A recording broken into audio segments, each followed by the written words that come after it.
Welcome to the Black Girl Ventures Pitch Competition. The way this pitch competition works is slightly different from any other pitch competition you've been to.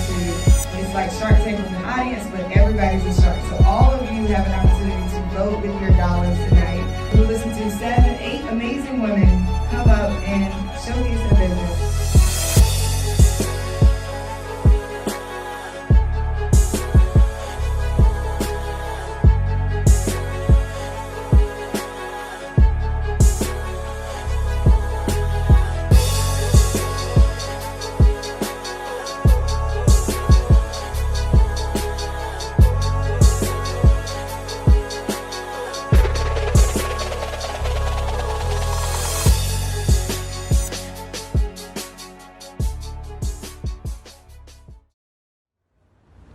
It's 3 to 4 feet taller than reality.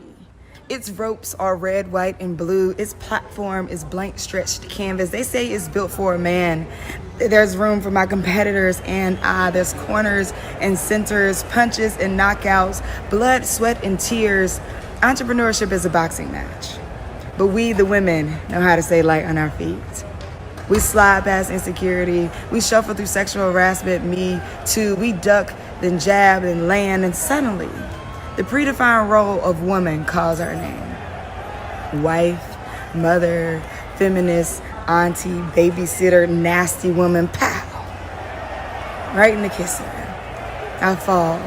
Face against platform, I heard my ego crack when I realized that my male competitor has more mirrors in his dressing room. You're a woman. This is not your place. The referee counts down. You don't belong here. VCs from people who look like them and I don't look like them. I didn't learn how to box in school. My parents are not boxers or coaches. My life is just a corner. 8, 7, 6, I breathe.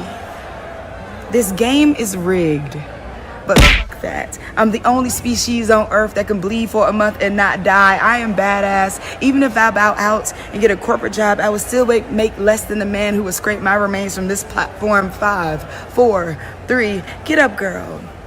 Pin a Nike commercial to your memory. Remember that you don't get in where you fit in. You fit in until you get in, because fitting in is about character and getting in is about access. You're already in the match. Get up. Bite the hand that feeds you, boy. Burn the bridges you never want to cross again. You got this. Slide, duck, jab, land, and remember that you know how to stay light on your feet.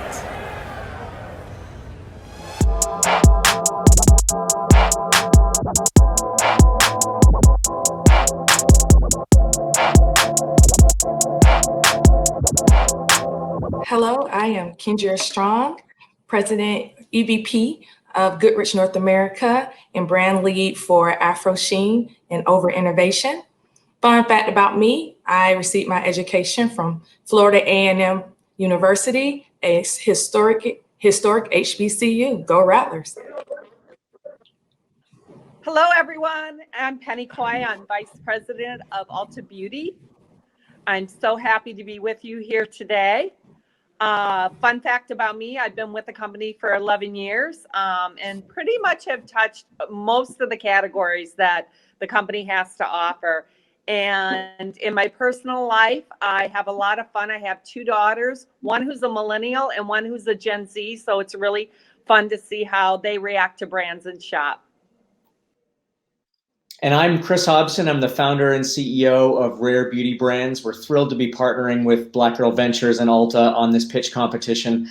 Fun fact about me, I started my first company out of my dorm room in college and fought my way through figuring out how to develop a product and sell the product and develop a go-to-market strategy. And so I've been living and been passionate about this entrepreneurial journey that we're going to be talking about here today. Really for my whole professional life, and couldn't be more thrilled to be part of this competition. So thank you very much. The Black Girl Ventures Pitch Competition started in 2016 in a house in Southeast DC. Honestly, I was building another business and having success with that, and the news came out that Black women were not getting access to capital. And so I'm like, oh, well, I had a bit of a brand at that time from doing some different community organizing, decided to pull together a group of women. I put a call out. 30 women showed up. I cooked all the food myself, which I vowed to never do again. We had 4 women pitch, and there we were off to funding Black and brown women. We voted with marbles and coffee mugs. It was so super simple of an idea. And I thought, hey, the community can actually be a part of what it means to help fund Black and brown women founders. This comes from Black history. The premise of the Black Girl Ventures pitch competition actually comes from the early 1900s when Black people migrated to Harlem and white landowners raised the rent. Black people threw what's called a rent party to keep people in their homes. And these were not just any parties. You had people like Fats Waller, Duke Ellington, Langston Hughes, who were involved in actually throwing these parties to help people stay in their homes longer. Now, here we are, our ancestors' wildest dreams, recreating or moving forward their movement to help startups in today's world. So what happens is the founders will pitch, and the audience, all of you, are able to actually go into your pockets and donate to the founders to keep them in business. We are ready to go and jump this off. I'm so glad to be here with you. I want to give a special thank you to Rare Beauty Brands, to Afro Sheen, to Ulta Beauty for being here with us today.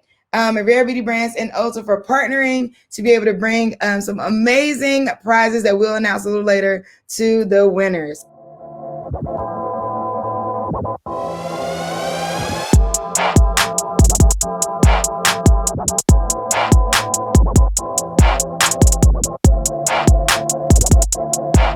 BGV Pitch is the largest pitch competition for Black and brown women founders. We combine the premise of Shark Tank and Kickstarter to give you an opportunity to be a part of an entrepreneur's journey. Vote for your favorite pitch by visiting www.sheraise.com, select a city, enter the donation for the pitches you loved, and don't forget to leave feedback and/or hype comments for our founders. Your donation keeps a Black or brown women founder in business. You are changing the world with Black Girl Ventures.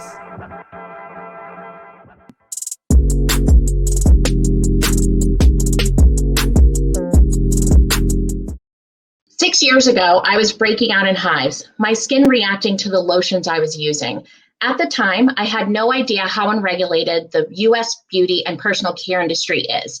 I had no idea how many toxic ingredients women are marketed, especially Black women. That's a problem. The average woman applies 12 products a day. That averages out to 168 mostly untested chemicals going on our body's largest organ, our skin. My name is Shion Doherty, and I am the founder of Organic Bath Co. Organic Bath Co. is an award-winning skincare company that believes your skincare should be clean, not complicated. My fiance and I started the company with less than $1,000 in our kitchen.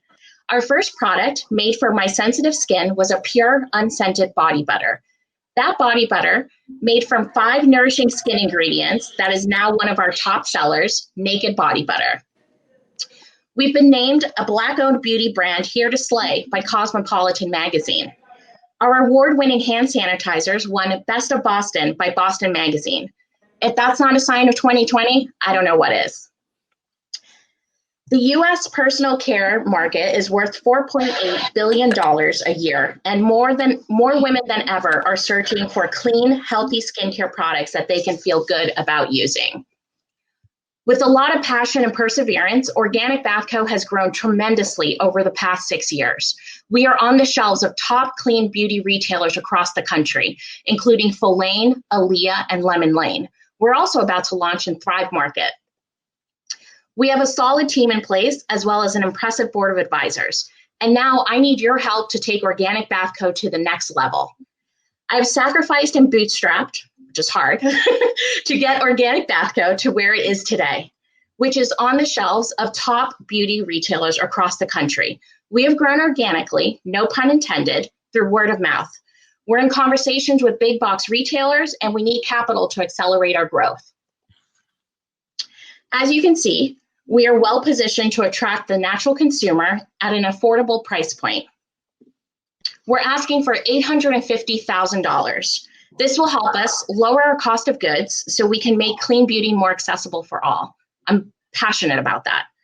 Scale up manufacturing, hire digital marketing professionals, as well as working capital to fund our growth. Thank you so much for your time. Gian, great to meet you. Love the Organic Bath Co. Your packaging is beautiful. And shout out to Boston. Great to see another Boston-based company doing well. So super exciting. As you think about your team, who do you have on your team currently, and who would be the key hires that you would make to help you really scale the business? My fiance and I are still together and still working together. He is our chief operations officer, which is a key team member for our team. We also have a marketing associate, a production manager, and a shipping and receivings person. That's right. From my kitchen to our Charlestown studio, we still do everything in-house. We make our product at our studios, we ship out of our studios, and we can do up to 10,000 units a week. We've been on Good Morning America Live twice, and we've also filled really large scale orders. Like I said, we're about to launch with Thrive Market, and we have no problem handling that volume internally. And the second part of that question was, who is your key consumer? Who's the person that if you had to say this product is for one specific person, this is how I'm going to market, because that's very important in digital. Who is that person? Yes, so we're your entry into clean beauty. We're making it fun. We're making it accessible, from the ingredients we use to our tagline, clean, not complicated, right? Clean beauty, being healthy, it's not supposed to be scary. We don't try to scare people with the facts. So our key customer is that person who is just starting to become aware that what they put on their body matters just as much as what they put in their body. So can you talk a little bit about, you mentioned manufacturing, you're actually making product out of your own location. Do you have a sense yet for margins and, or the ratio between your sales price and your cost of goods at this point? Our margins are around 80%. Wow. And again, we can get more of that with the more volume that we do. Got it. Mm-hmm. Can you take a bit about what you take away from your guest product reviews? My takeaway from the reviews is that we can always do a better job of really bringing the product to life, right? I think especially now in such a digital world, it's really educating the consumer that we don't use fragrances. So what does that mean? One, we have a very loyal customer, right? We have a strong New England customer who has dry skin, sensitive skin. So they love that we have concentrated products, water-free formulas, every ingredient chosen for a reason for their skin. The other takeaways from the reviews is, we can explain more what organic means, what clean means. So we don't use fragrance, which, as you know, is protected because it's a trade secret, right? We only use essential oil. So that means that the scent won't be as cloying. It's not going to stick to you. It may not be as strong as what you'll get in your regular department store. So just things like that. And of course, being organic, just like with your fruits, our batches might change, right? The color might change a little bit, the texture might change a little bit, the scent might change a little bit, because we are working with straight from the ground organic ingredients, but it's all still the same wonderful ingredients that nourish your skin. Thank you so much. Thank you for your time, judges. Bye. Vote for your favorite pitch by visiting www.sheraise.com. Select a city, enter the donation for the pitches you love, and don't forget to leave feedback and or hype comments for our founders.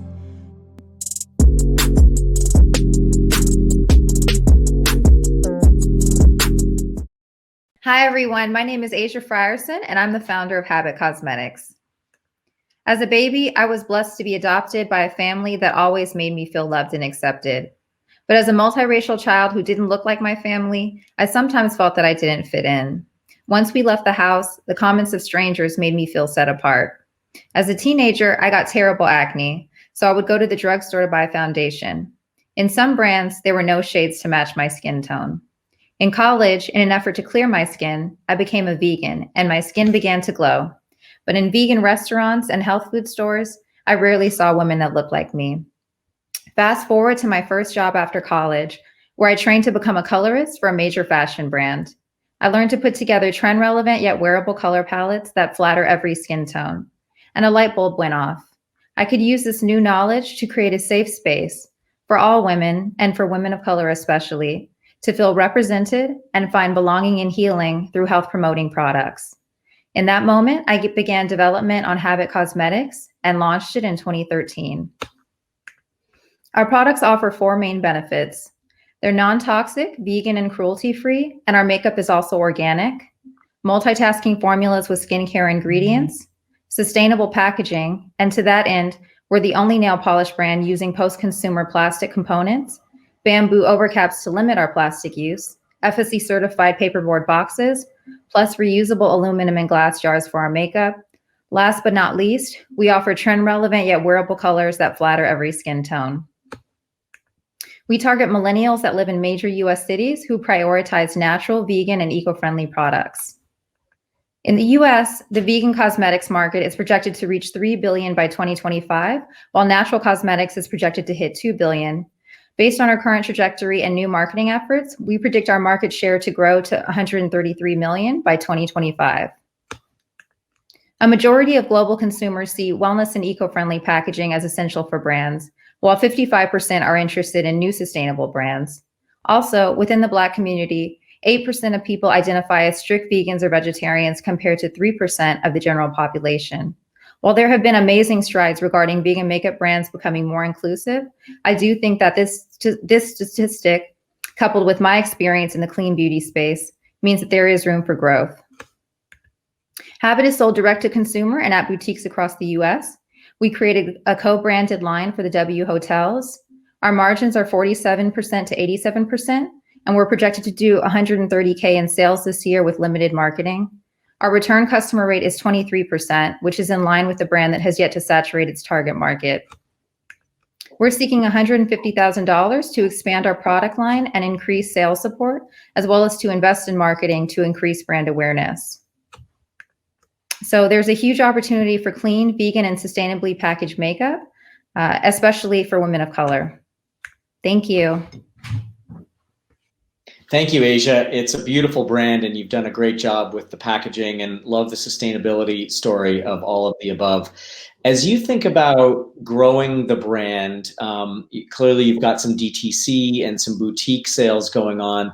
Do you have a plan to enter retail? And if so, what would that retail distribution look like? And maybe as a part B to that question, how are your price points, your retail price points relative to other products on the market? Yeah, I believe that as compared to other brands in the clean beauty space, we actually offer a really great value. No other brand is offering the price points that we're offering, while also offering organic formulas, sustainable packaging, which are really expensive to produce.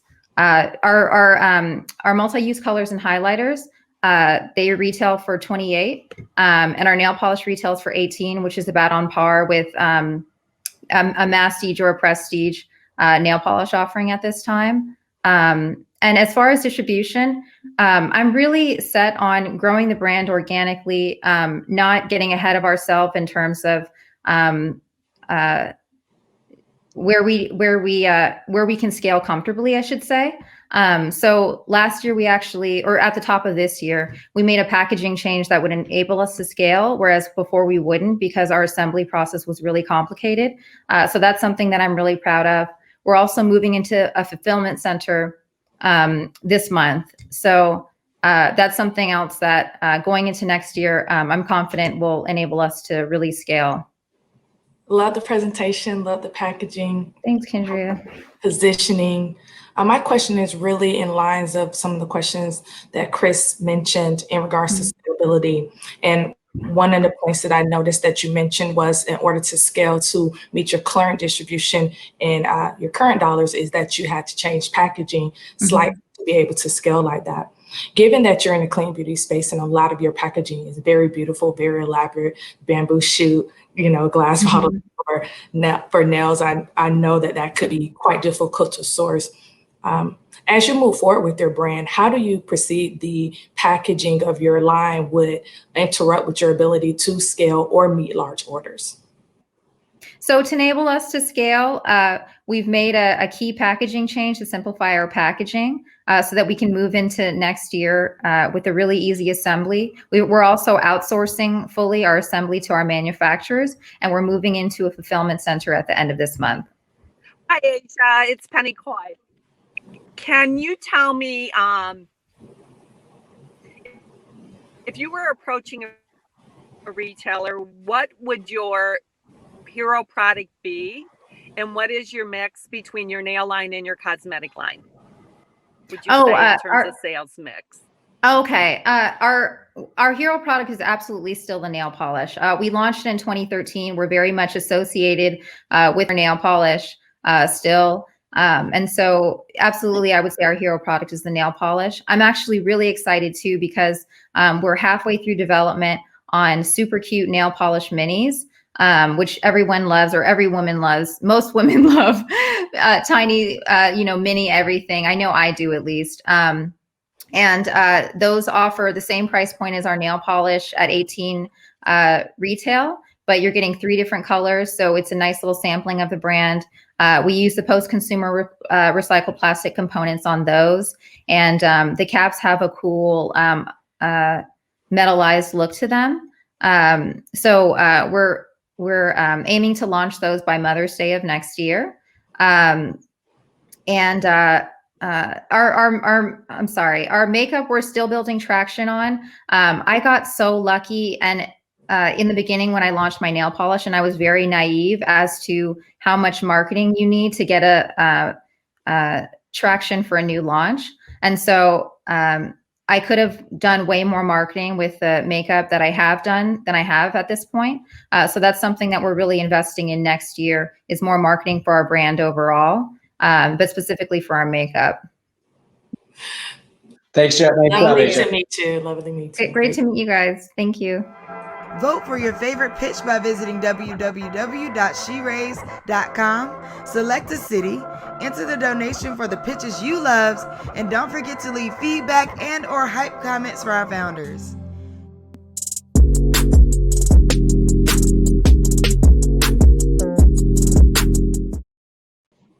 Hi, everyone. My name is Chinanya Kune, and I am very excited to bring to you guys Elera Apothecary, a plant-based skincare company.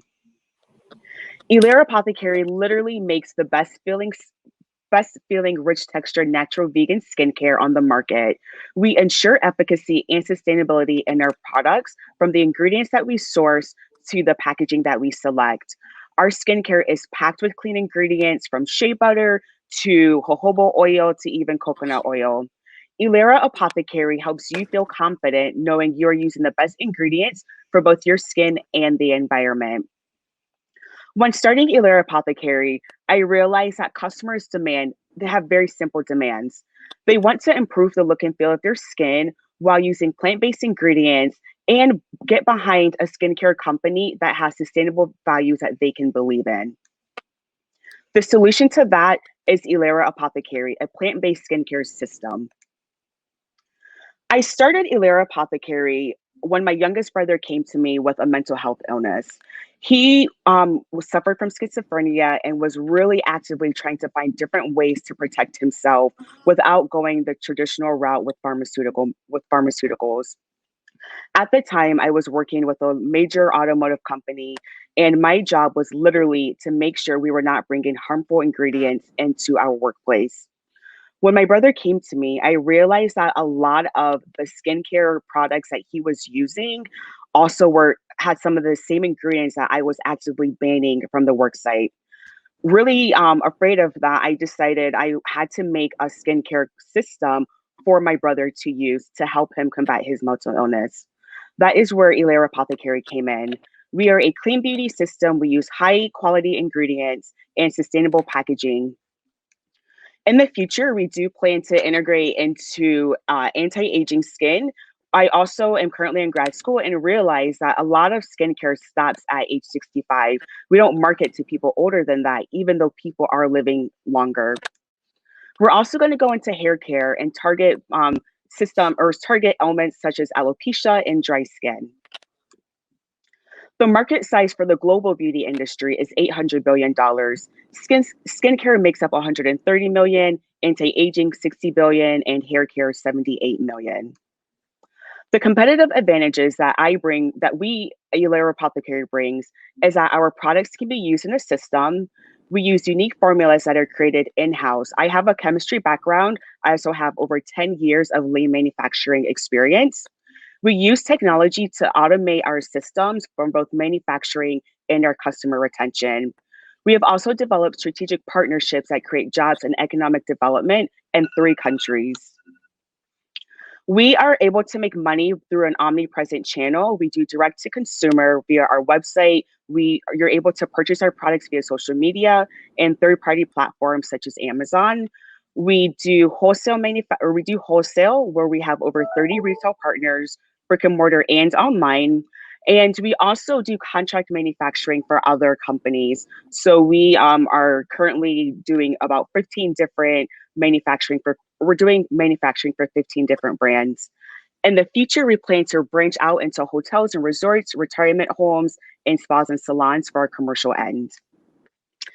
Year to date, we have done $65,000. We are projected to close out the year at 90,000, and by 2023, reach up to 3.5 million. We have sold over 15,000 units. We have recycled over 6,000 units of packaging and have supported over 100 organizations. Our go-to-market strategy, we are going to be integrating AR and VR into the shopping experience so that no matter where you are, you can scan our product and an avatar will come up to explain how to use the products as well as the benefits. Also looking to do global distribution in 2 phases, starting with the US and Europe. And then we are also going to be using micro-influencers, bloggers, targeted social media, and virtual demos. We are in the process of raising an angel round of $500,000. Majority of that will go to marketing, followed by tech integration, supply chain, and hiring talent. My team is made up of myself. I am the CEO. As I mentioned earlier, I do have a background in chemistry, and I have a master's in public health and am currently a master's in cosmetic science student. And we also have our community manager, who is a liaison with our social mission enterprises. Thank you. Thank you so much. Thank you so much. Wonderful presentation, wonderful products. As we know, skin care is very important, and then also clean beauty as well. I want to hear more about your product itself. Can you tell me the key difference or your key point of difference for your product in regards to the rest of the clean beauty skin care space? Yep. So our products are designed to be used in the system. So we have products ranging from natural moisturizers to cleansers. So say someone has eczema or psoriasis, they're able to gently cleanse their skin with our body wash, follow it up with our body butter to help seal the moisture into their skin and to help repair it. We also utilize a lot of vitamins such as vitamin E. We use jojoba oil and these really natural emollients to help nourish and regenerate the skin. So that is like one way. We are really system based. So you can differentiate our products from the scents. If you want to have something that is more brightening, you can use our Awaken. If you want something to relax you, you can use our Bloom, which has lavender in it. Shanonia, beautiful brand and nice presentation. Congratulations. I wanted to pick up on the system nature. You use system a number of times, and in many ways in skincare, we're in a world where consumers are picking hero products as opposed to regimens. And with your background as a scientist, I'm just really interested and intrigued by the notion of a system, and A, what you've done to create the system, and B, how that's flowing through in terms of not necessarily repeat rates, but rates of people purchasing one product and then realizing that there's a system and then purchasing other products from the line. Yeah, so we found that systems really work well, especially in bundle packages. So with our face system, we have a balancing rose toner, which helps to balance the pH of the skin. We have a great clay face mask, which helps to draw out the impurities, and then our revitalizing night oil, which helps to moisturize the skin. And although people are in this like fast-paced nature, we do find that people do take time for their skin. Even if they rush other things, people are always going to dress themselves up and look the best. And so we do find that systems really help people understand how to better take care of their skin versus rushing through the products or the process. On all of our packaging, we also have great tips on how to use the products, if you want to use it alone or if you want to use it together. And so there's always education behind what we do. And so really finding that the step-by-step system really helps people, especially if they find that, oh, I love this face oil you guys have. Do you also have a cleanser? And that's how we've also been able to release new products, because we listen to our customers, and when they ask for something, we do polls, do surveys, and see what the market is like. And that's how we're able to really, we're able to meet our customer needs. Great, thank you. You're welcome. Hi there. Can you tell me a little bit about what you feel like your future innovation line will look like?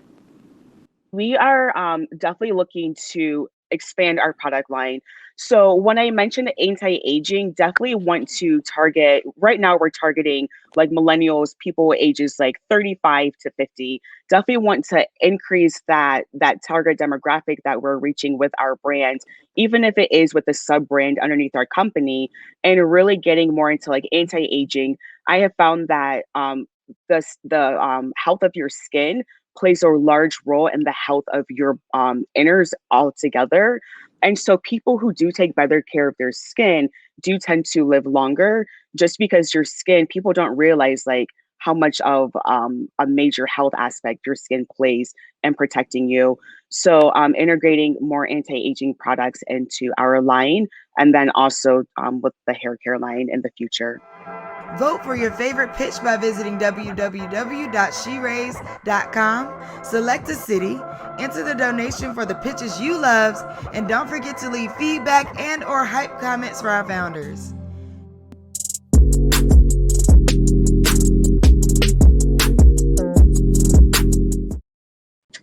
Hi, I'm Kim Roxie, Kimroxie, and I'm the founder of Lameek Beauty. Lameek is actually an acronym that stands for Love and Makeup and Kindness. And I had to say that to myself a lot, especially in February, with tears in my eyes. I had to shave my head after being diagnosed with alopecia because I was already suffering from hair loss. Eyebrows just wouldn't grow. And you're not just talking about any woman with hair loss. You're talking about someone who's been a makeup artist for 14 years, a licensed esthetician, someone who opened up their own makeup shop. Here it is right here, at 21 years old, and ran it in the 4th largest city in the country, in Houston, where I actually did millions of dollars in sales and in services to help women reveal their beauty.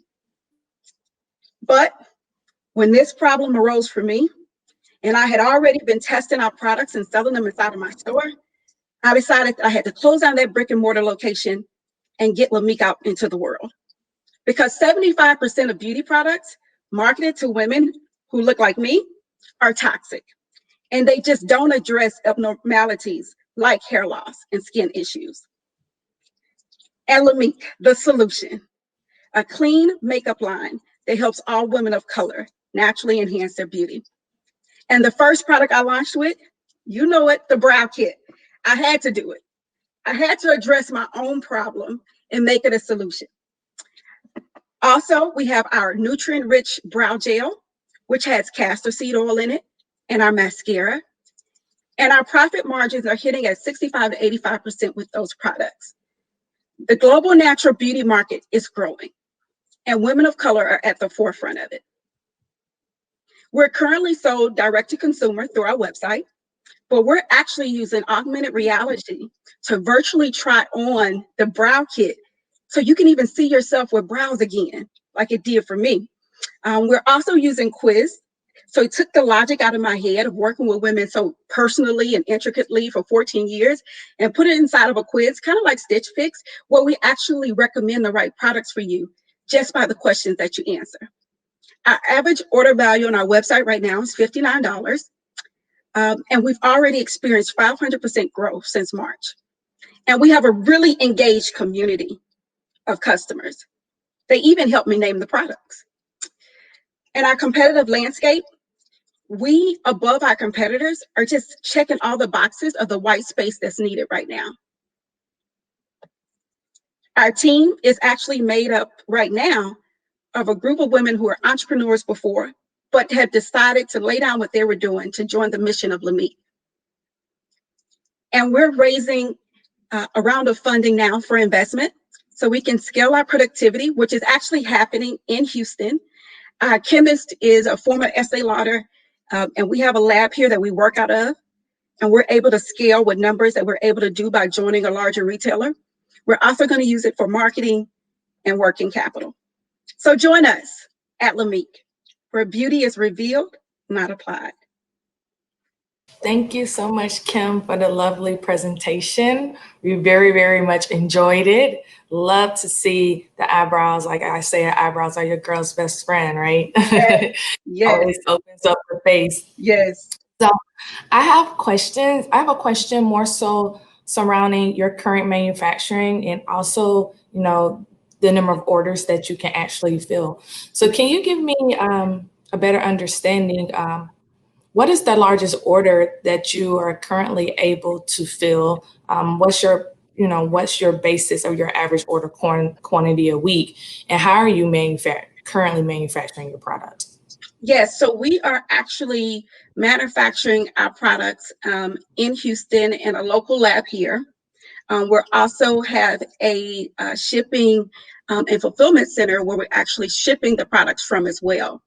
So as far as being able to scale, because our plans is to move into larger retailers as well, Kendria. So we plan on using our contract manufacturer we have now, because they manufacture with other even bigger brands than ours. We can scale up to 10,000 units a week, even more. We're actually able to scale. So that's the good part. They're able to handle us now, but they also can handle our growth as well. Mm-hmm.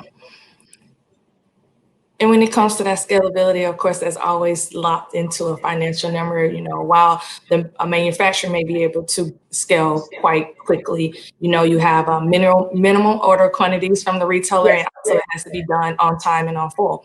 Do you think it is currently where your current position is? And of course, your dreams is to go to larger distribution. Do you think in general that is a realistic goal currently where your business is, or do you see yourself, how far along do you think that you will be able to actually get to a larger distribution model? Yeah, so we actually looked at our plans of being able to get to a larger distribution model by spring of 2021. So we already have, since that is already our plans, we've already started to put in those financing mechanisms, you know, being involved with opportunities like this as well. But we're able to we put that in our plan to reach there. Got it. Thanks, Kim. It's an inspiring journey. It's always great when an entrepreneurial venture starts from a position of personal need. So your journey is very inspiring. Thank you for sharing it. So Kendria asked some questions about scaling on the operations side, which is absolutely critical for any business. Equally critical for a brand is scaling brand awareness. How have you been thinking about how you're going to grow awareness of the brand, tell people this great story? Yeah, so how we've been thinking about it is actually a lot of our customers are women who really are running things. So they're women who are leading organizations. They're women who are leading companies. They're women who are leading communities of 10,000 women over here or 1,000 women here, and inside of these different groups and things like that. So we're going to use our influencers. And when I say influencers, just those women who are real fans of our brand or align with our mission, they're going to be actually utilizing the product and be able to get the word out, to be able to market for us. We're also going to use some paid traffic as well, to be able to do some digital marketing as well. But to say that people try our brand and they fall in love with it, or they try it and see the fact that a lot of our customers, they suffer from autoimmune diseases, or their skin is so sensitive that they can't use a lot of different things. So we're really focused in on our consumer and using influencers in that space to help us get the word out. But then as well as using digital marketing to do the same.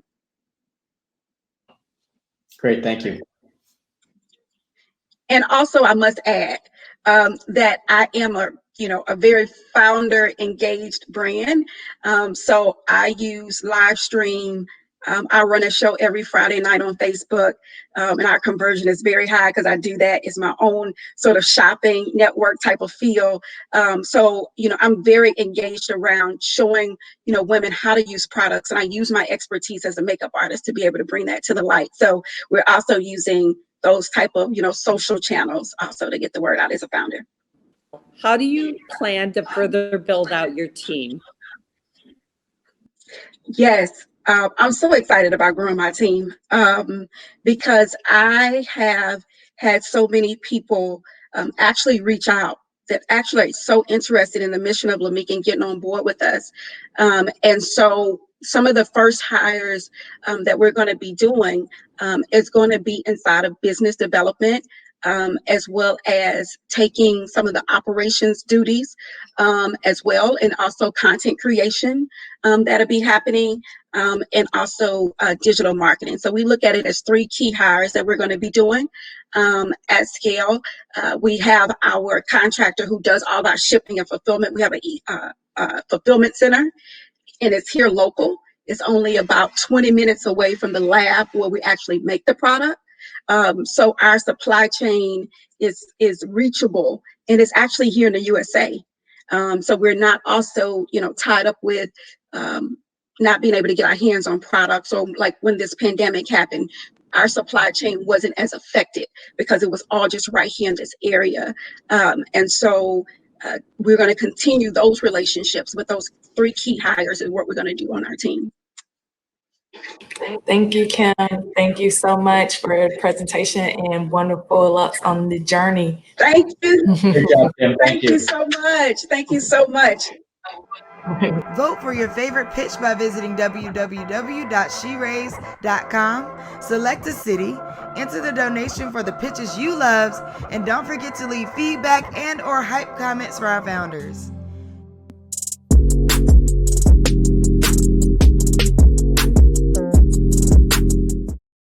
Wow. As a makeup artist and owner of Accessmatized Makeup Artistry, for the past 7 years, I have built a reputation for providing exceptional makeup artistry services for dope women like these. These women are entrepreneurs, corporate ladder climbers, mothers, daughters, wives, you name it. And with their busy schedules, they do not have time to be worried about whether or not their lipstick is going to last all day, especially now while they're doing all of those things while wearing a mask and looking for Lysol. But what we found was that's exactly what they were doing. For 7 years, these beauties would sit in our chair and they would finish their service and look and say, I look absolutely glamulous. But then they would have 2 questions. What lip shade is this, and will it last all day?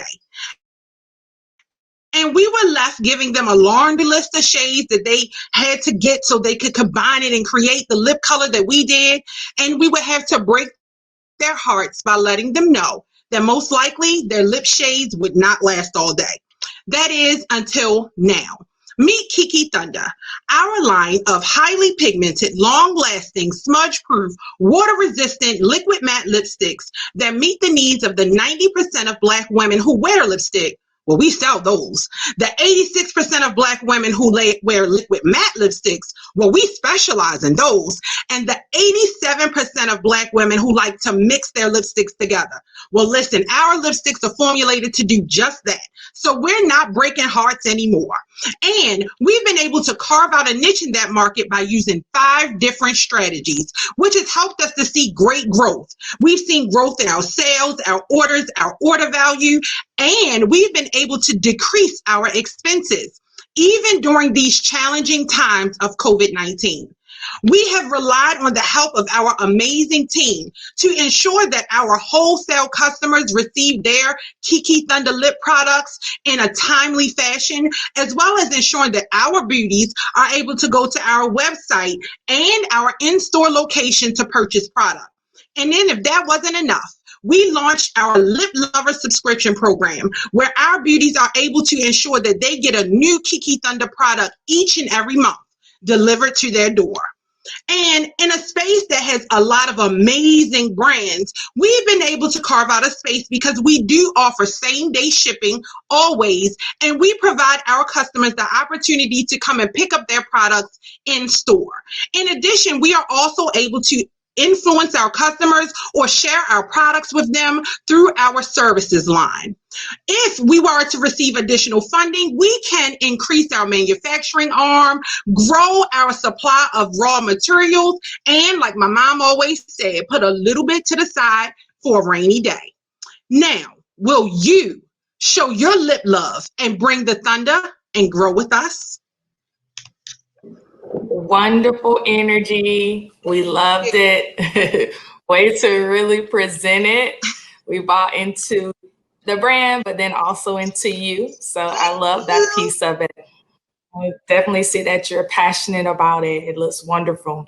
Thank you. So all together, I definitely love what you're doing. Love the direction that the brand is going. My main question is on cost of goods. Currently, I saw that you said you reduce your expenses and things of that nature. What's your current margin looking like on your product?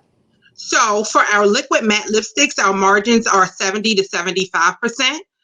For our lip glosses, our margins are higher, for 80 to 85%. We were able to decrease our expenses because we were able to bring manufacturing in-house. We manufacture all of our lip glosses, our lip butters, our lip balms, that is manufactured in-house.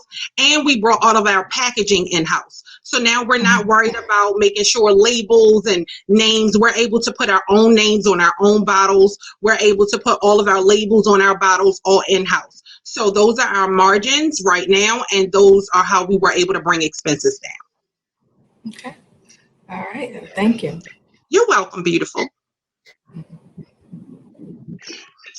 It's great, Takia, and your energy is infectious, and it makes me think that, wow, we need to see you on QVC or HSN or something like that, because I think you would be super compelling in connecting with the TV audience and telling your story. To that point, as you think about, it seems like your business is mostly direct to consumer right now. As you think about retail distribution, where do you see Kiki Thunder going? Do you think of it as an omni-channel brand going into brick and mortar retail? And if so, where would you like to be? So right now we do have, we are in brick and mortar. So we went to beauty supply stores. So as we know, as a Black woman, most of us are going to our local beauty supply stores to pick up items that we need on a regular basis. Our hair, oil sheen, something for, something every day. So we went straight to a beauty supply store because that would allow us to get our foot into a brick and mortar location and understand the cycle of purchasing through a brick and mortar. They're a separate company from us, and so we had to learn about MOQ and when and order fulfillment and making sure that we meet their deadlines. We're currently in 2 beauty supply stores here locally. And we're looking to grow. I like being in a beauty supply space because it does allow our products to see more foot traffic, because in the African American community, beauties are going in their beauty supply store more often than they are to a larger company. However, we would love to try our arm in, a Ulta, because I think that would also allow us to reach a new market of beauty. Great, thank you. You're welcome, Chris. How do you differentiate your lip product from all the rest that are. So I didn't hear your whole question, Penny, but I'm going to assume that you're asking how are we different from all of the other lipstick brands that are out in the market? And I totally understand. One way, of course, I gave out the list of us long wearing, waterproof, smudge resistant. We're mask proof at this point. And so we're able to let our beauties know that you can wear a mask and your lipstick will stay on. But then another thing is we are able to have our beauties buy into the story. So all of our lipsticks and all of our products, period, are named after the people, places, and things that make Baltimore home for me. And so if you're a Baltimorean, you are pulled into the nostalgia of our product. So our product names like the Paradox and the Percolator and Hammerjacks and Old Bay and Steam Crab, like for us, that's home and it means home for us. But for other people, we take the time to tell the story of that. So we tell about the African-American experience here in Baltimore through our products. So we see people that are buying into the story of our product and not just the colors of our lip shades.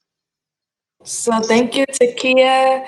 It was wonderful. We definitely enjoyed it. Oh, I'm excited about that percolator. Oh, so thank you so much and have a wonderful day. You too, beautiful. Have a great day. Vote for your favorite pitch by visiting www.sheraise.com. Select a city, enter the donation for the pitches you loved, and don't forget to leave feedback and or hype comments for our founders.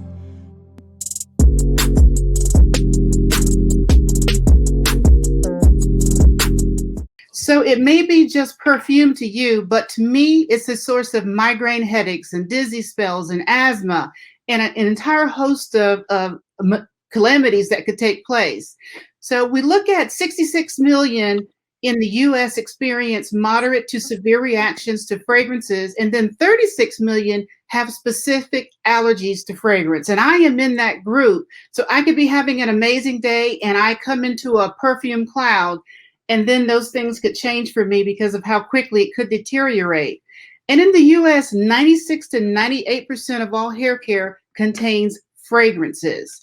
So for me, this solution became a fragrance-free hypoallergenic hair care to meet the unique needs of sensitive individuals, and then moisturizing, hydrating, and nourishing hair care to meet those needs of the curly coily community. And so that curly coily group is the drier textures, the more fragile textures. And those are the ladies that have more specific needs of specialty products.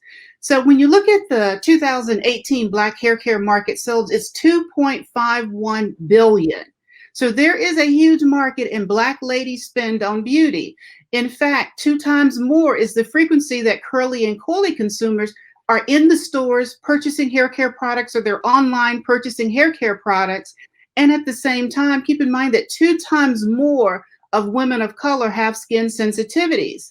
But then when you take a look at the retail shelf space and typical food, drug, and mass retailers, when you look at the specialty products for curly, coily, and wavy hair care, that's only about 20% of the shelf space. Again, 20%, and then you look at these other numbers, and then in addition, curly coily consumers spend about $247 a year.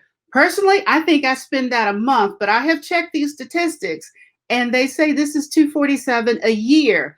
And that is 78% more than their straight haired counterparts. So think for a minute about the 20% of the shelf space and then think they're spending 78% more than their straight haired counterparts, but the straight haired counterparts have the larger portion of the shelf allocation. And 80% of these very same consumers buy specialty products, niche products, products specifically made for the curly and coily community. Now, when I consider our traction over 2019, our sales and our customer rates and indications of the value that we bring to market, our average order value, all of those numbers are trending very well, even through the midst of a pandemic. And then when you look at our sales for 2019 and 2020 combined, it's doing very well. But you know what truly gets me out of bed in the morning is when I hear a customer tell me, I used to line up all of my medications on the counter because I need to go wash my hair, and I know I'm going to have an allergic reaction. So do I need my asthma medication? Do I need my migraine medication? And that's what gets me out of bed in the morning when I think about what they are saying, the value the products bring to their life. When you look at our awards, the Oprah magazine named our Nourish treatment mask in the top 19. Naturally Curly named us a top 50 Black-owned brand. And then you can see some additional points of contact that we've had, articles that have been written, news feeds that we give, or podcasts that we may have been involved with. And also considering COVID-19, as we were getting going into this, we realized that more ladies were home, so they needed options, more options of what to do with their hair and more education. So we started increasing a few different things. We increased the number of product giveaways that we were doing because we wanted to recognize that financial situations were indeed changing. Educational offerings, our Love Your Curls Hair Challenge has been very well received. And we've also done more with our social media lives and then the scope of our newsletters, like doing DIY type hair care treatments, things you can go into your kitchen and make on your own, even if you did not want to go ahead and place that order. And when you look at the competitive landscape and look at how we are positioned, essential oil free, fragrance oil free, so in hypoallergenic, so these are the things that matter to the portion of the community that we serve and how we line up to the other key brands that are there. Thank you for sharing. As a curly girl myself, I definitely understand the need for curly hair products and the options on the shelf. My question is specifically surrounding the claims that you have on the product in regards to the freebie, the free ofs. And the no-nos that I say that consumers want you to really stay away from. I noticed one of them was essential oils. And the mention was that the product was natural. As we know, most consumers are looking for essential oils.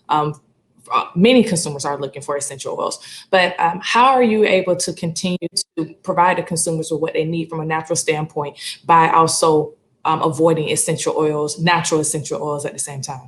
Right. When you are going through allergy impact testing, you're tested for compatibility with essential oils, and that is the standard for determining a fragrance allergy right now. And essential oils, there are a lot of common components between one essential oil type and another. And when you are fragrance allergic, you must avoid all essential oils. So we are using carrier oils instead to bring that nutrition, to bring those components to a hair care brand mixed with some appropriate ingredients that will bring out the moisture and the best in your hair. Okay, got it. Thank you. Thanks, Angela. And I also had a couple of questions about the product. It's a really interesting insight that 20% or so of consumers have issue with fragrances, but only 2 to 4% of the hair care products on the market don't have, or have no fragrance. Really interesting. It speaks to a big potential opportunity. I know personally, even though I don't have very much hair, that when I'm washing my hair, like the fragrance actually is sort of part of the routine for me. So I don't have fragrance issues, but I like the fragrance of as part of the usage of the product. So how do you think about that from a consumer standpoint? And I guess just more on the product and technical side, how do you achieve no fragrance? Because I think a lot of the times fragrance is used in manufacturing to sort of cover up the smell of the base. And how do you ensure that it's an enjoyable experience for the consumer? That is a part of our testing when we're bringing the ingredients together, because when you look at the mix of oils and butters in our products individually, most of them have some type of scent, but collectively together it becomes very scent neutral. So that's a part that we look at when we're doing our testing as to how we feel it may blend together and why we may have changed some things around. Thank you. How do you see a brick and mortar retailer? I believe you're asking me, how do I see my brand in a brick and mortar retailer? Hopefully I'm accurate on that, but you did break up a little bit. I think it would be a very well rounded partnership, because when I'm in most brick and mortar locations, I'm looking for fragrance-free hair care options and I'm not finding them, but I know we exist. I know there is a market for the products. So I could be in an Ulta, I could be in a Sephora, a Target, or a Nordstrom, and I'm searching for that fragrance-free component, but I'm not seeing it on the shelves. So most of the products you have to order, and usually from a different country, depending on what your needs are, especially for drier hair textures. Vote for your favorite pitch by visiting www.sheraise.com. Select a city, enter the donation for the pitches you loved, and don't forget to leave feedback and or hype comments for our founders.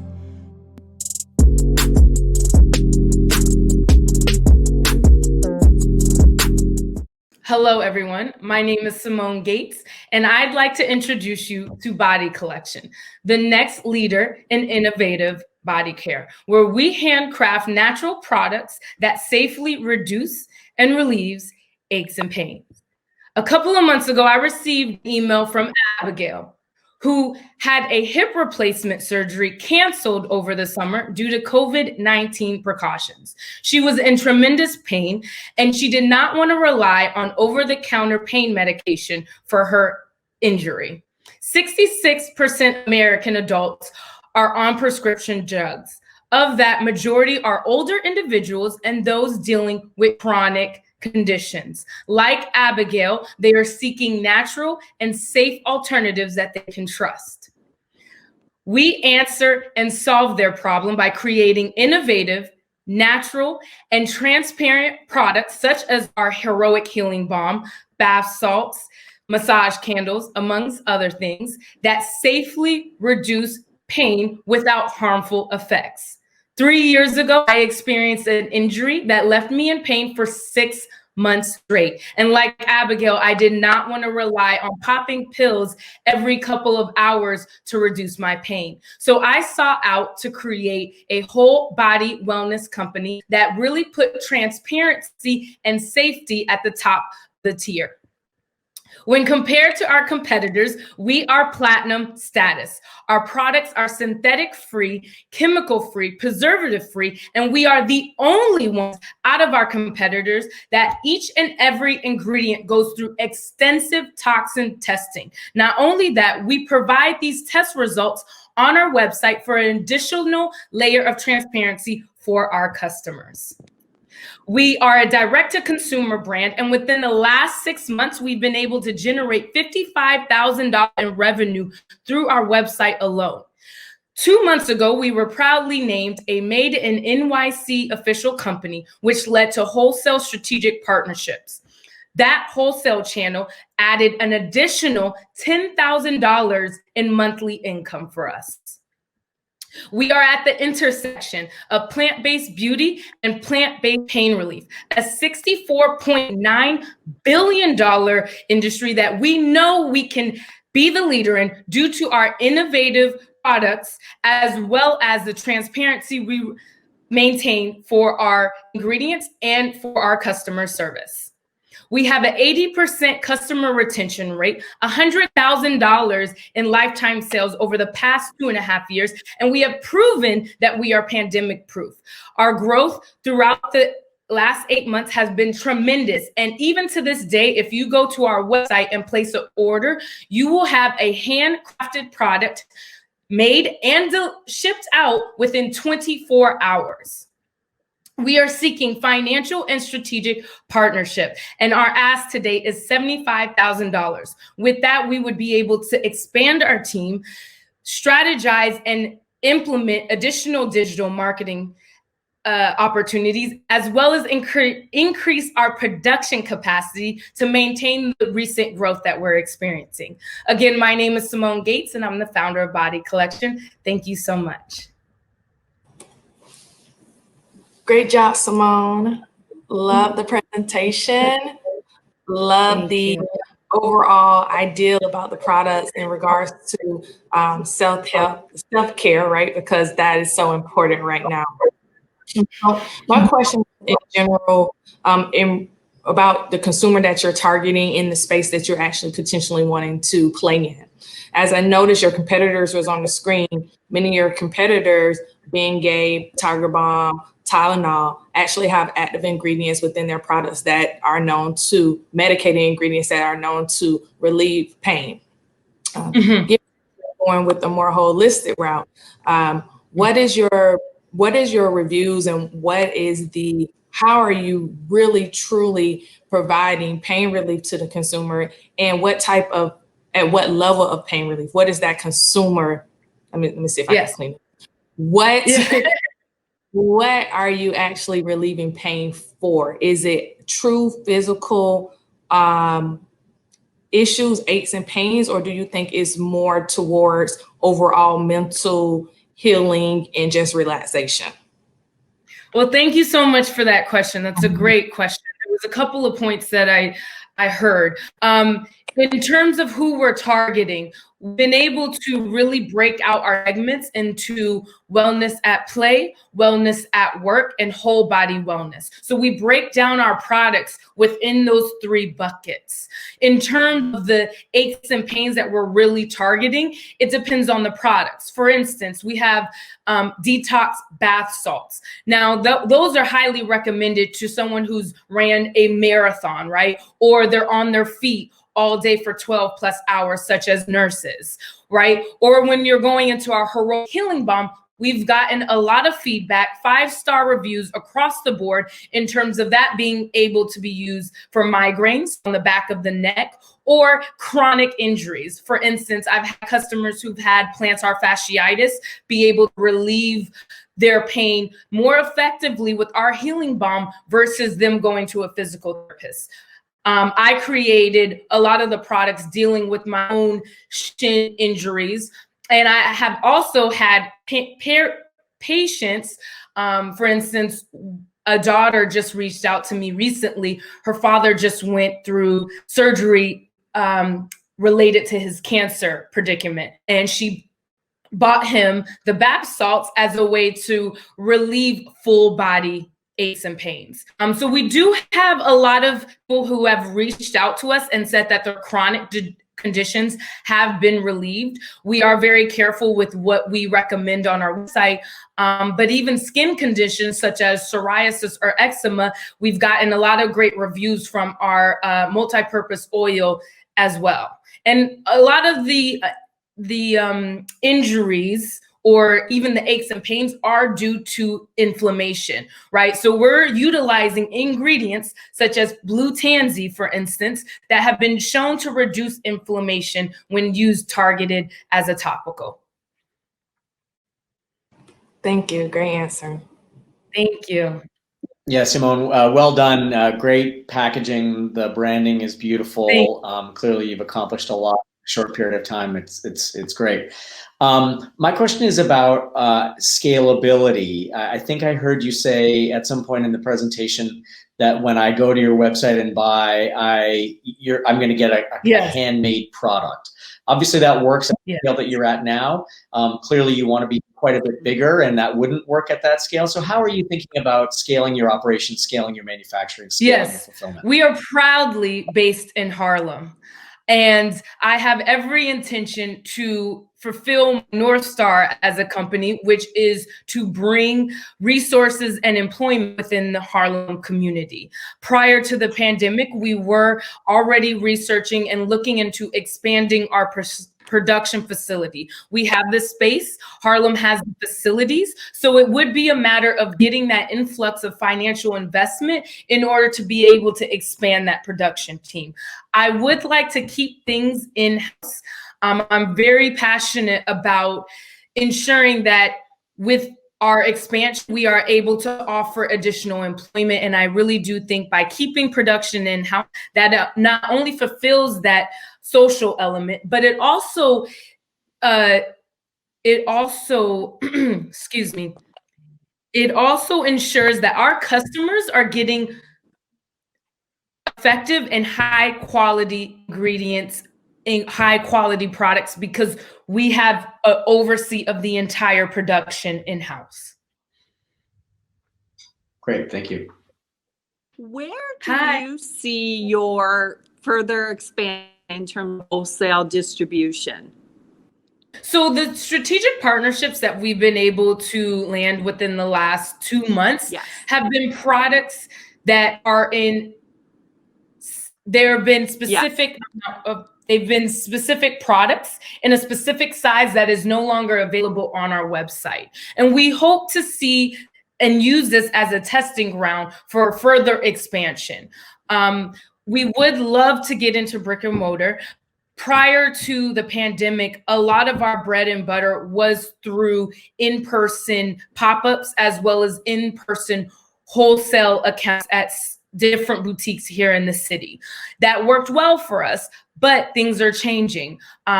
So while brick and mortar is still on our wish list, if you will, we are really looking into how we can expand from a wholesale perspective on the e-commerce side without really cannibalizing our own website. And that's been done by strategic partnerships as well as strategic products that may only be available for that particular wholesale partner. Vote for your favorite pitch by visiting www.sheraise.com. Select a city, enter the donation for the pitches you loved, and don't forget to leave feedback and or hype comments for our founders.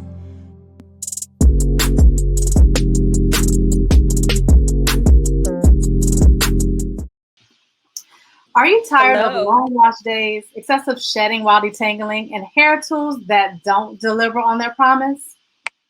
We were too. That's why at Cosmology, we are creating innovative hair tools and accessories that are made for curls, coils, and kinks, but great for all hair types.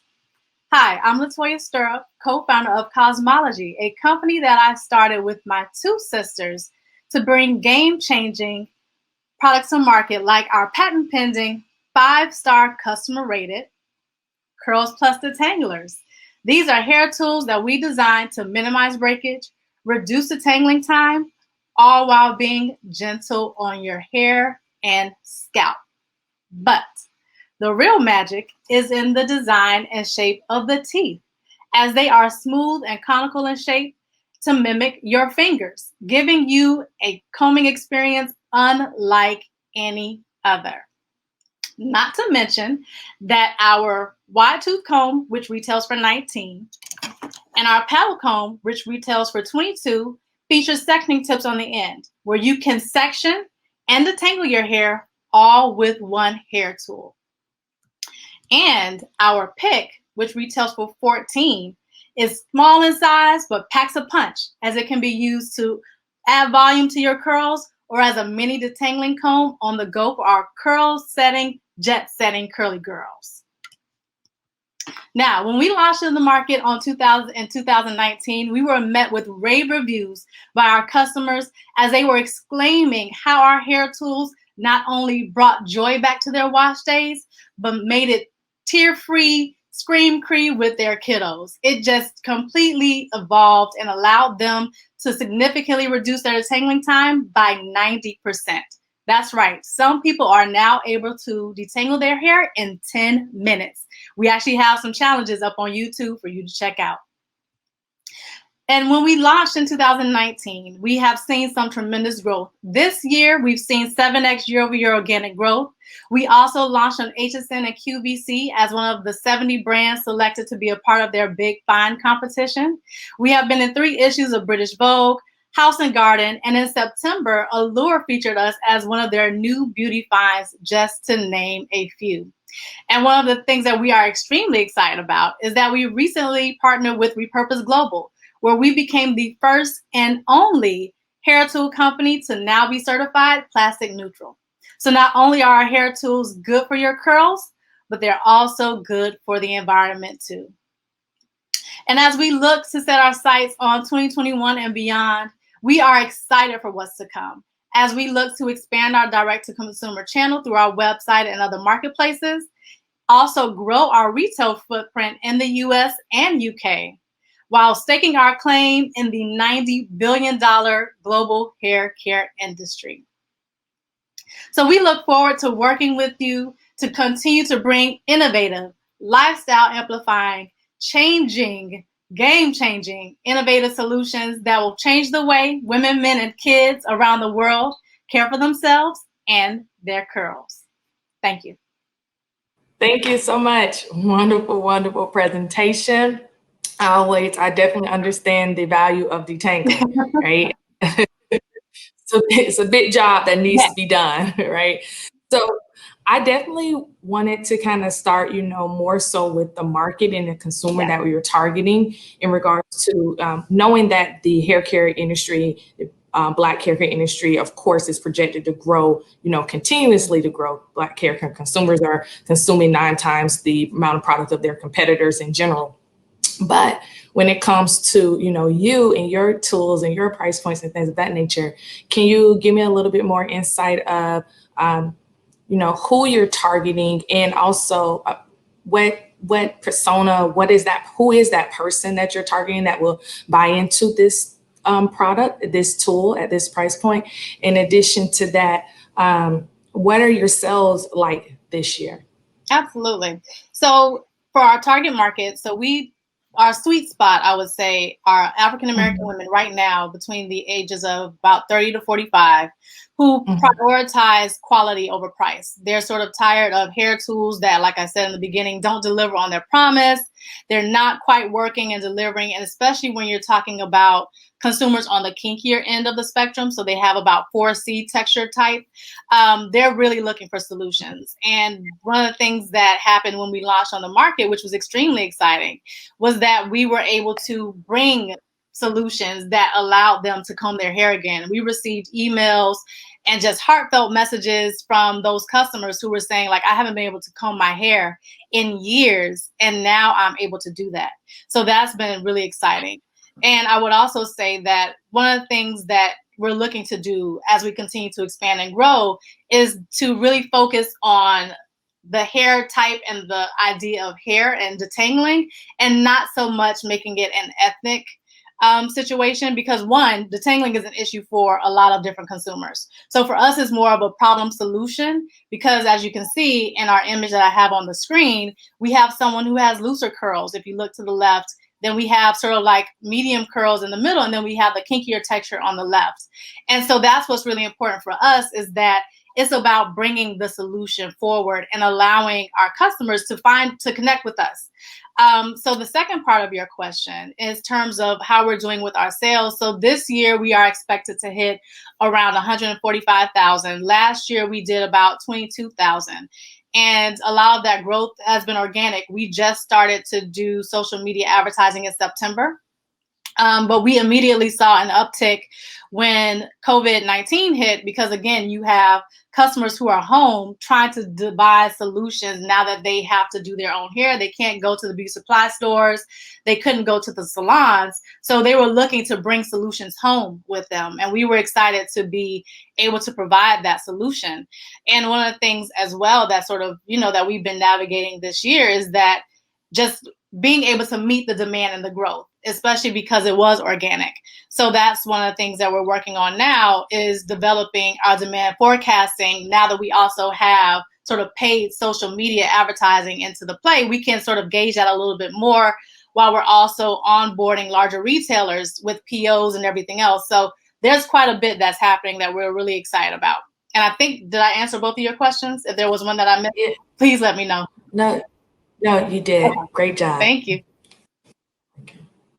I agree with Kendria, Latoya. Great job. The products look amazing, and at Rare Beauty Brands, if we ever have a product that's 5-star rated, and that's certainly the goal, we know it's going to be a big success. So nicely done on that.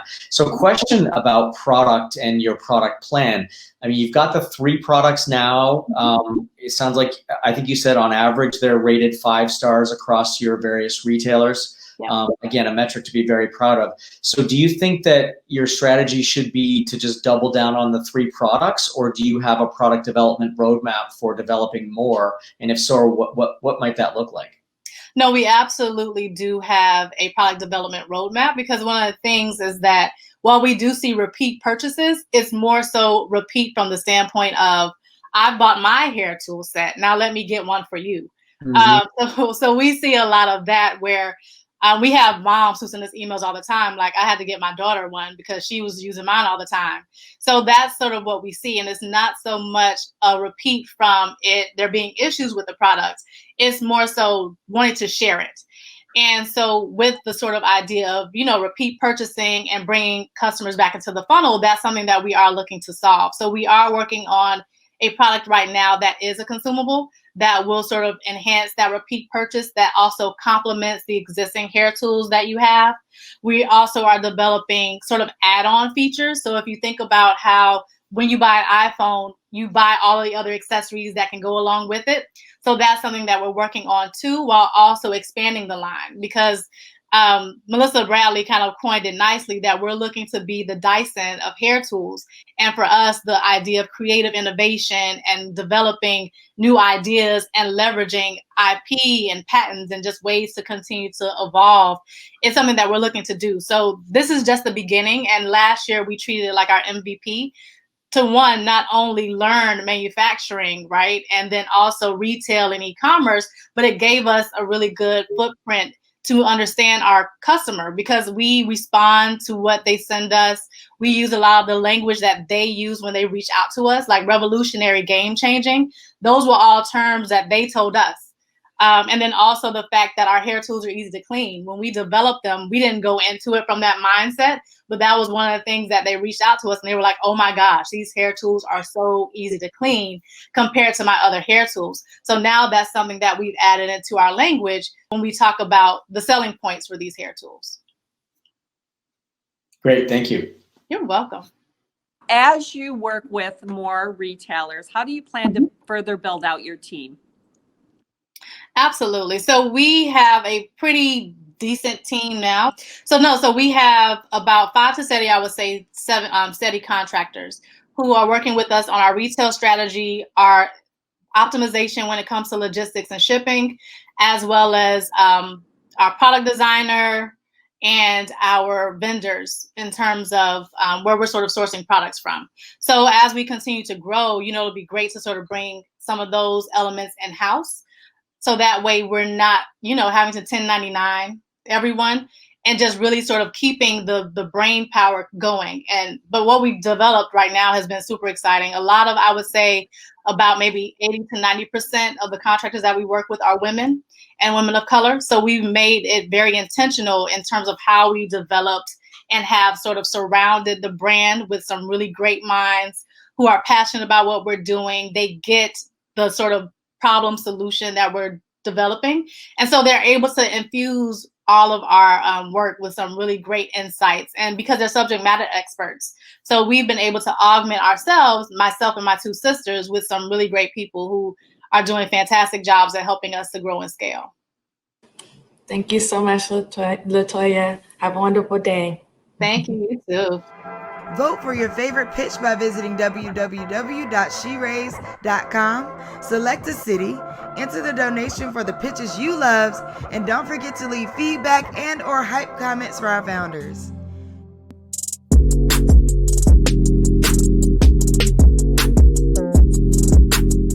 My name is Kaitia King, and I'm the founder of Michelle Beauty. Michelle Beauty is an award-winning eco-conscious cosmetics company based in Washington, D.C. I launched the brand in 2013, and our first product is a 10-free, vegan, and cruelty-free nail polish collection. We're currently available at michellebeauty.com, Macy's.com, and in retailers across the country. So you're probably wondering, why did I launch nail polish first? Well, back in 2011, when I was pregnant with my son, pictured here, I could not find a healthy and safe, non-toxic nail polish option. What was available back then was full of ingredients related to birth defects, reproductive issues, and even cancer. And so those options were an absolute no for me. I actually didn't polish my nails for the first 6 months of my pregnancy. And so it was then that I decided to take matters into my own hands and create what I couldn't find. I have a degree in chemistry, and I'm also a licensed beauty professional. And so that's how the brand was born. So 10-free means we've taken the harshest ingredients out of our formulation to present a safer, cleaner option. We're also vegan and cruelty-free. Since launching in 2013, we've received 200 plus media mentions, and we're very proud of our 5-star reviews. We're also an award-winning beauty brand. So as you can see, the nail polish industry continues to grow and thrive, and we're committed to growing right along with it. Here are a few of our key competitors. And again, our difference is that we're tin-free, we're vegan, and we're cruelty-free. So we're a safer and healthier alternative. We've been affected by COVID like so many other small businesses, and we've been forced to pivot in so many different ways. What we have seen with the onset of the Black Lives Matter movement and support for Black-owned businesses, we've seen an increased demand for our products, and our revenues have skyrocketed. Here's an overview of our numbers, and we're really proud of the progress that we've made. We have a 74% net profit margin, and we're continuing to build our traction each and every day. We're currently reporting 195% revenue increase based on what we did last year. And so our ask today is for $500,000. We're planning to use 70% of that funding for team expansion, and we'd like to strengthen all of our marketing initiatives. So with your funding and our brand execution and strategy, we know that we can continue to obtain scalable and rapid growth. Thank you so much for your consideration. Thank you so much. Thank you so much for the wonderful presentation. The brand looks beautiful. The packaging is superb. So lovely to see. My question was more in line what you mentioned. At the beginning of the presentation, you mentioned we wonder why you started with nail polish, and then you finished with that you're looking to invest many of those funds in more team scale up and R&D and things of that nature. So as you're moving forward in the future, what adjacencies do you have planned, or just what new categories do you have planned for your brand? You're in nail polish, but what does the future look like for you for NPD and innovation? So thank you so much. First and foremost, we'd like to expand our product portfolio further into color cosmetics. So when it comes to a lip offering, eyeshadows, lip blush, blushes, foundations, that's where we see ourselves headed in the near future. Okay, thank you. Thank you very much. And one more question. Now, I know you mentioned lip gloss, glosses, cosmetics, and things of that nature. As you know, the nail industry is evolving quite quickly and technology is changing. There's nail lacquer, but then there are also more of the press-ons and things of that nature that a lot of people are doing, especially because they're home now, those type of pillable nail polish. Any thoughts there, any ideas in regards to doubling down on your current proposition that has brought you this far? We are open to expanding the current portfolio when it comes to nails and nail care. And we are actually in talks with our consumers, with our customers, to find out what their wants and needs are. So we would definitely consider, a press-on nail formula or even a nail sticker. They would very much be in line with our tin-free, non-toxic, vegan, and cruelty-free mission and ethos. So we would definitely consider extensions as far as those. Yes. Thank you so much. Thank you. Hi there. I agree with Kendria. A great job. The packaging and the branding is beautiful. And it's great to see that you've been getting some traction not only on your DTC site, but also with a retail partner with Macy's.com. Can you speak to a little bit about the traction that you've had so far in terms of revenue, this year's revenue? I think you had some pretty impressive percentage growth numbers, but it'd be great to hear some absolute dollar numbers just to sort of benchmark where you're at. But more importantly, how do you see, it's one thing to get your product on the shelf. It's another thing to generate the brand awareness and trial to move the product through. And how are you thinking about generating that brand awareness and driving sales velocity with your key retailers? Thank you. And great question. So first and foremost, I do have to attribute the rapid increase in growth and revenues to COVID-19, because at the onset of COVID-19, we had a rush to purchase our nail products. I guess as people learned that they'd be home for an extended period of time, they decided right then and there to stock up. And then again, with the onset of the Black Lives Matter movement and the support of Black-owned businesses, our revenue skyrocketed. And that's where you see that 655% for that period between, I think it was June and August.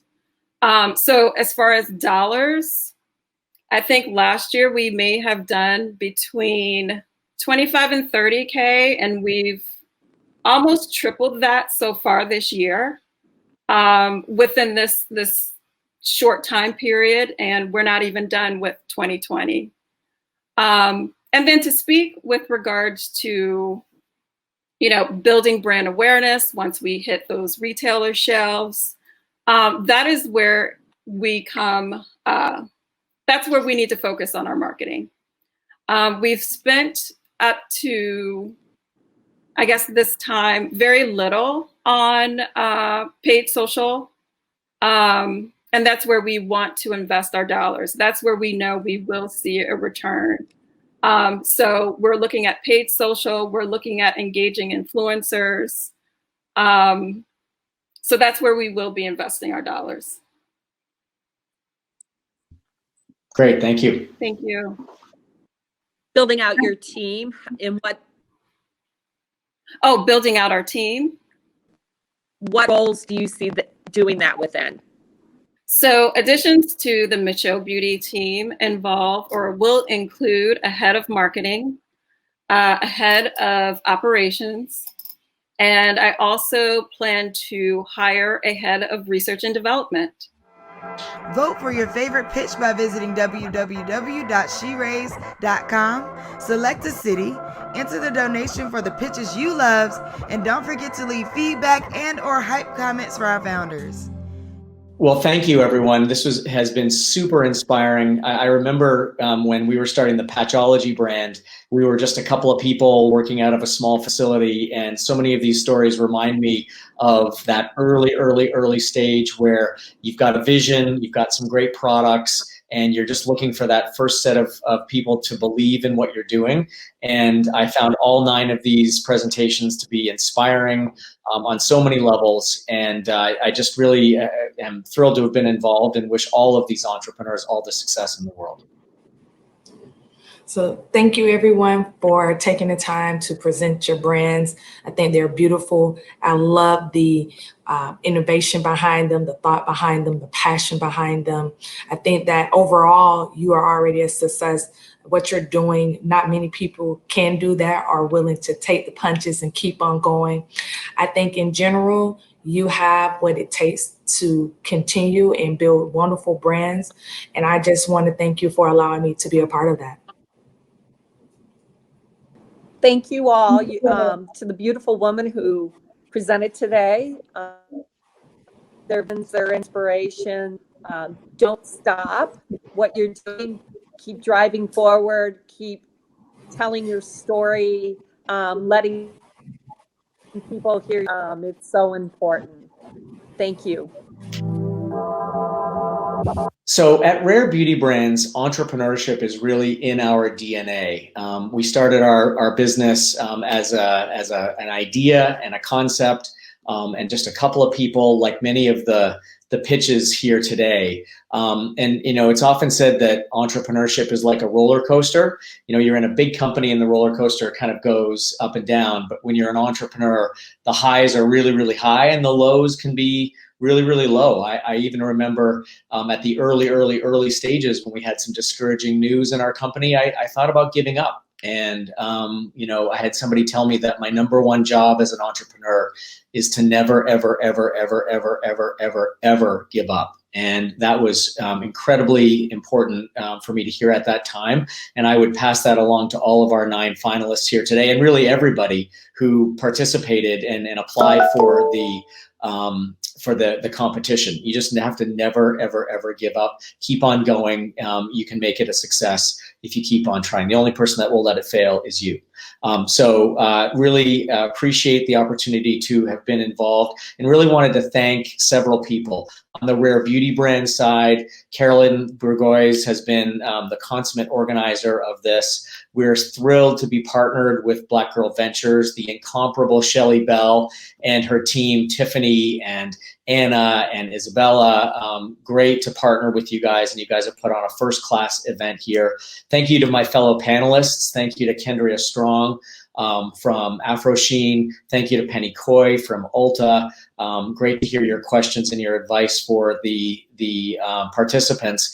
And most importantly, thank you to the participants. Beautiful brands, amazing products, inspiring entrepreneurs, inspiring journeys. And again, we're just really, really thrilled to be involved, and thank you all for being part of it. This has been another Black Girl Ventures pitch competition. It was amazing. The energy from the brands, the type of products.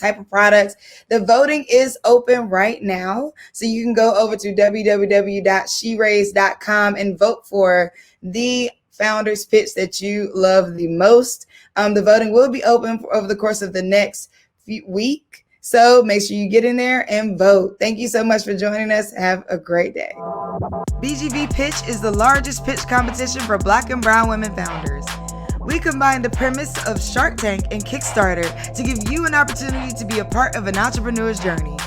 Vote for your favorite pitch by visiting www.sheraise.com. Select a city, enter the donation for the pitches you love, and don't forget to leave feedback and or hype comments for our founders.